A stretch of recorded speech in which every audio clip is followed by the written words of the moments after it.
श्री कृष्णाय नमः। कल हमने प्रश्न नंबर 4 पढ़ा था।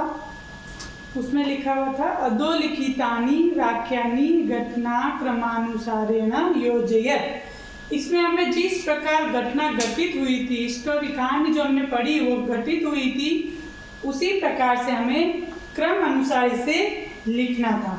तो इसमें सबसे पहला नंबर पे था बुद्धिमती पुत्र द्वयेन उपेता पितु गृहं प्रति चलिता। बुद्धिमती जो महिला थी, 2 पुत्रों के साथ 2 पुत्रों को लेकर पिता के घर की ओर चली।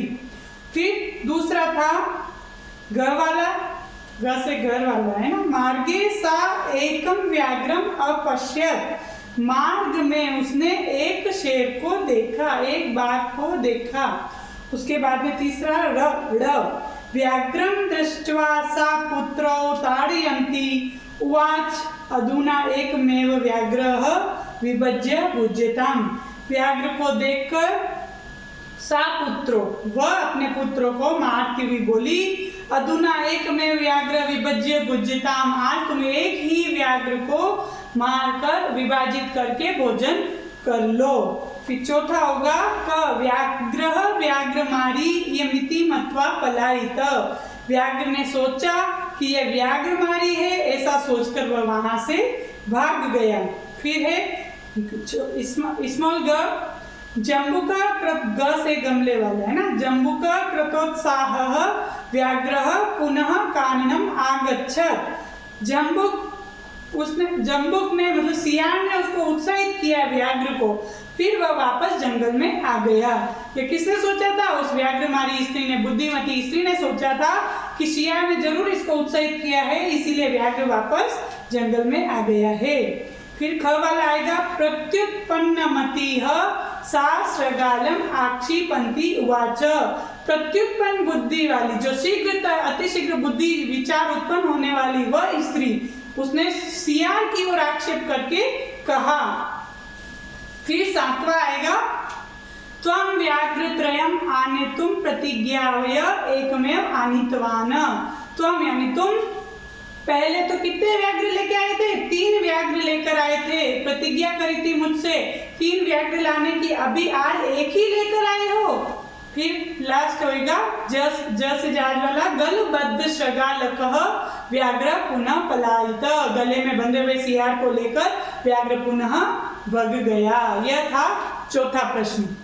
अब अपना 5वां प्रश्न है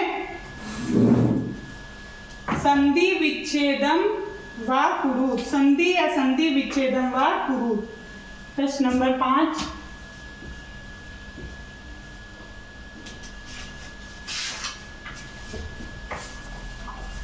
संधि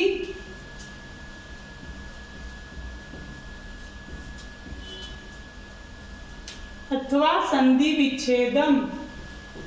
संधि विच्छेदम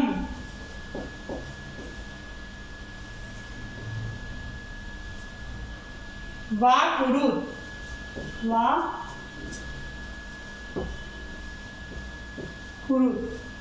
संधि या संधि विच्छेद कीजिए। जो रिक्त स्थान में दिया हुआ है उस हिसाब से हमें करना है। क्रम में दिया हुआ है पितुर ग्रहम,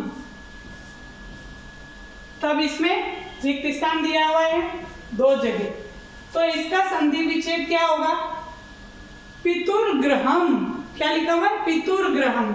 तो रेफ ऊपर है, तो रेफ किससे? विसर्ग से रेफ बना है, तो हम लिखेंगे पितुः धन ग्रहम।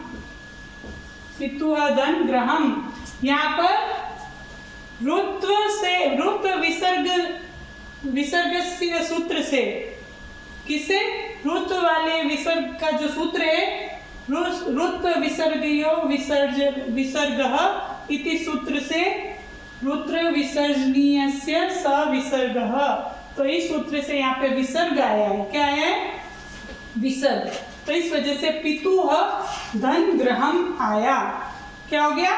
पितुः धन ग्रहम। अगला है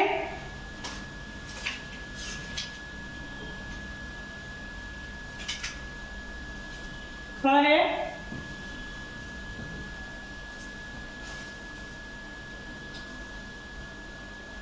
एक के कह, एक के कह। तो एक एक में ऊपर एक एक में क्या है, दो मात्रा है। आई की दो मात्रा आने से इसमें कौन सी संधि है, इसमें वृद्धि संधि है। और इसमें कौन सी थी, रुत्व विसर्ग संधि। र रे ऊपर आ जाता है तो रुत्व विसर्जनीय सूत्र से रुत्व आदेश हो जाता है, रुत्व र विसर्ग का र आदेश हो जाता है। उसी प्रकार इसमें भी एक एक ह, तो एक एक का में क्या होगा, एक धन एक ह। तो अधन ए मिलकर आई आदेश हुआ। वृद्धि आदेश सूत्र से वृद्धि संधि हुई। वृद्धि रादेच सूत्र से कौन सी संधि हुई, वृद्धि संधि। तो इसमें संधि होगी वृद्धि। वैसे संधि पूछी नहीं है हमें यही पूछा है एक एक कह, तो इसका विच्छेद होगा एक धन एक कह। क्या विच्छेद होगा, एक धन एक कह। अब अगला है ग।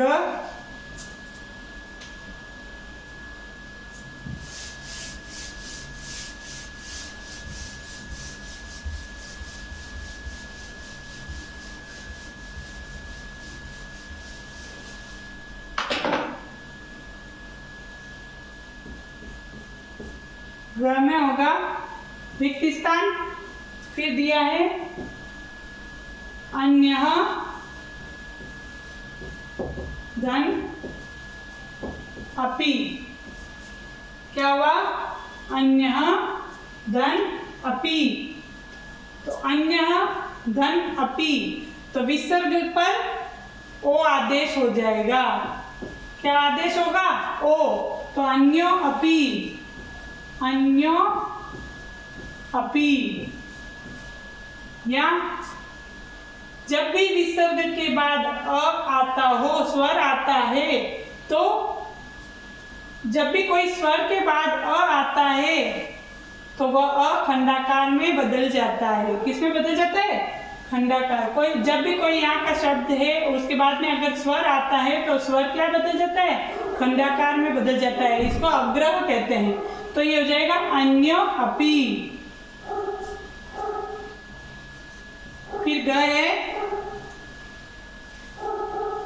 ग में रिक्त स्थान,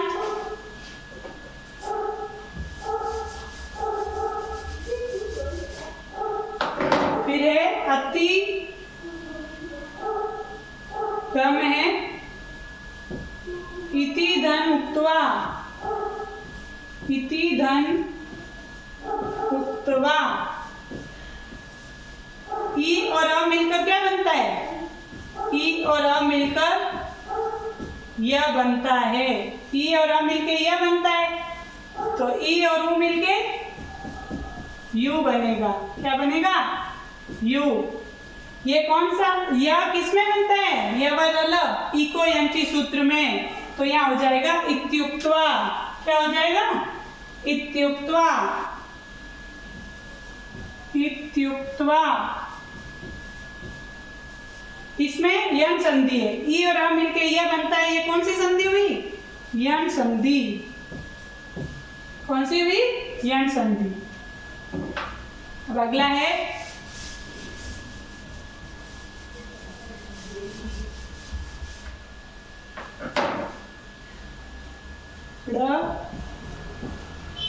ड़ में रिक्त स्थान, यत्र धन आस्ते, यत्र धन आस्ते। यहाँ पे त्र और आ मिलेगा। क्या मिलेगा, त्र और आ। तो त्र में अ में आ मिला, अ धन आ मिला, तो वापस आ ही बना। तो इसमें क्या है, दीर्घ संधि। कौन सी संधि है, दीर्घ। तो दीर्घ संधि है यत्रास्ते, सीधा ही बन जाएगा यत्रास्ते। तो ये हो गया 5वां क्वेश्चन।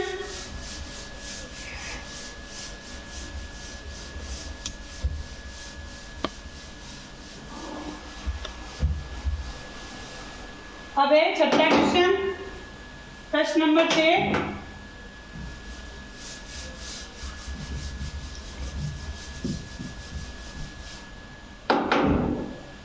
प्रश्न नंबर 6 में है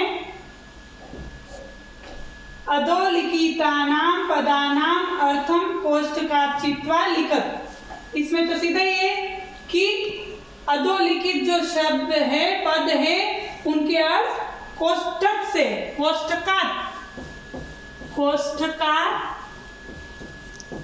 कोष्ठक से चित्वा लिखत, चुनकर लिखो, चित्वा लिखत।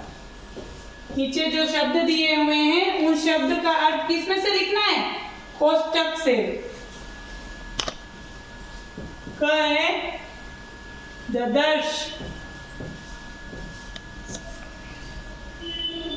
ददर्श का ददर्श यानी कोष्ठक में दिया हुआ है दर्शितवान और दृष्टवान। तो दर्शितवान और दृष्टवान, ददर्श मतलब देखा, तो दृष्टवान क्या होगा? दृष्टवान।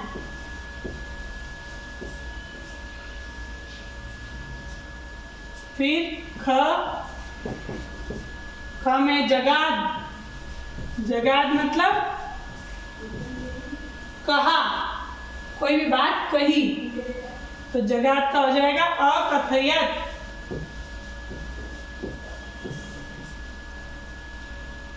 क्या हो जाएगा? अकथयत। फिर छोटे ग में ययो, ययो का अर्थ होता है गया, तो इसमें हो जाएगा गतवान।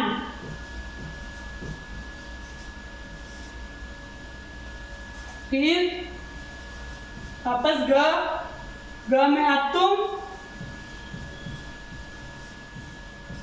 अतुम में हो जाए, अतुम मतलब होता है खाना, हो जाएगा खादितुम, खाने के लिए। अतुम खाने के लिए, इसका अर्थ क्या हुआ? खाने के लिए। फिर ड में हुआ मुच्यते,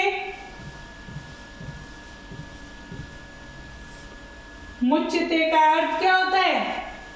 मुक्त हुआ, वह मुक्त होता है, तो मुक्तो भवति। फिर च है इक्षते, इक्षते, इक्षते यानी देखता है, तो पश्यति। क्या हो जाएगा? पश्यति।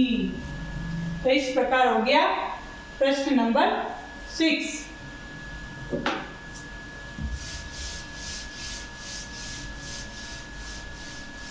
तो हम करेंगे प्रश्न नंबर 7।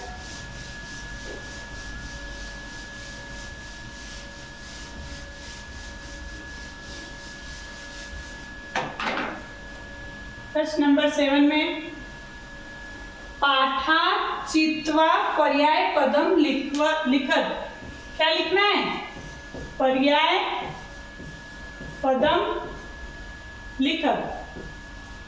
पाठ में से चुनकर पर्यायवाची शब्द लिखिए। पहला क्या है? क दिया हुआ है वनम। क्या दिया हुआ है? वनम। तो वनम का पर्यायवाची क्या होगा? काननम, काननम। ख है उक्त्वा। ख क्या दिया हुआ है? उक्त्वा, उसने कहा। किसने कहा? उक्त्वा। क था हमारा पाठक, नहीं मैंने गलत प्रश्न का लिख दिया है। उक्त्वा यानी कहा हो गया, लेकिन ये अगला 8वें पर 7वें का आ है, वनम के बाद है शृगालः। क्या है? शृगालः। शृगाल का पर्यायवाची क्या हुआ? जम्बुकः। क्या हुआ? शृगालः का पर्यायवाची जम्बुकः। उक्त्वा नीचे आएगा। विपरीत अर्थ बताना था उसमें, तो पर्यायवाची नहीं बताना है। शृगालः का हो गया जम्बुकः। फिर है शीघ्रम। शीघ्रम। तीसरा है शीघ्रम। शीघ्रम को हम लिख सकते हैं सत्वरम या तूर्णम। सत्वरम। फिर पत्नी। पत्नी को हम भार्या भी कहते हैं। क्या कहते हैं? भार्या। फिर है गच्छसि। गच्छसि। गच्छसि यानी क्या होता है? जाता है। तो इसमें हमारे पर्यायवाची क्या आया था? यासी। जाता है। तो ये सब इसके पर्यायवाची शब्द हो गए। अब अगला क्वेश्चन है 8वां। उसमें विलोम शब्द लिखने हैं, विपरीत अर्थ। क्या लिखने हैं? विपरीत अर्थ।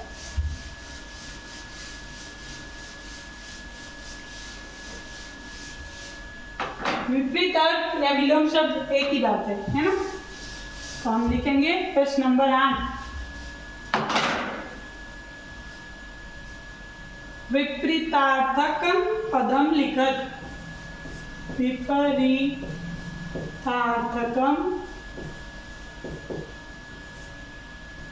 पदम लिखत। पहला है प्रथमः। क्या है पहला? प्रथमः। पाठा चित्र विपरीतार्थक पाठ में से ढूंढना है हमको। किसमें से? तो पहला का क्या हो जाएगा? प्रथम का द्वितीय। दूसरा विपरीत अर्थ क्या होगा? द्वितीय। दूसरा। पहला दूसरा। ख उक्त्वा। क्या है? ख उक्त्वा। तो पदद्वा। पदद्वा। ये पाठ में जो आए हुए वही लिखने हैं हमको। अधुना।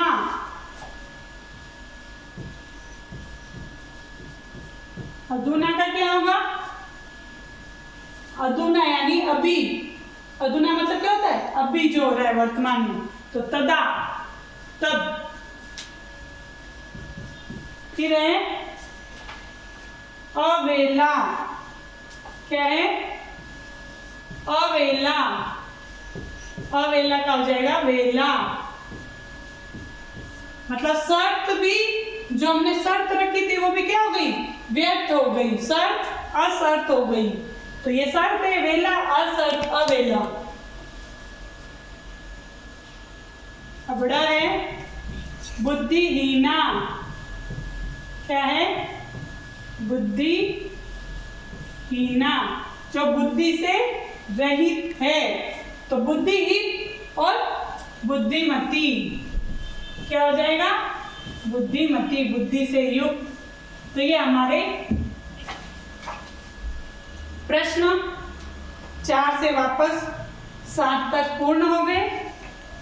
अब आगे हम कल पढ़ेंगे। धन्यवादम।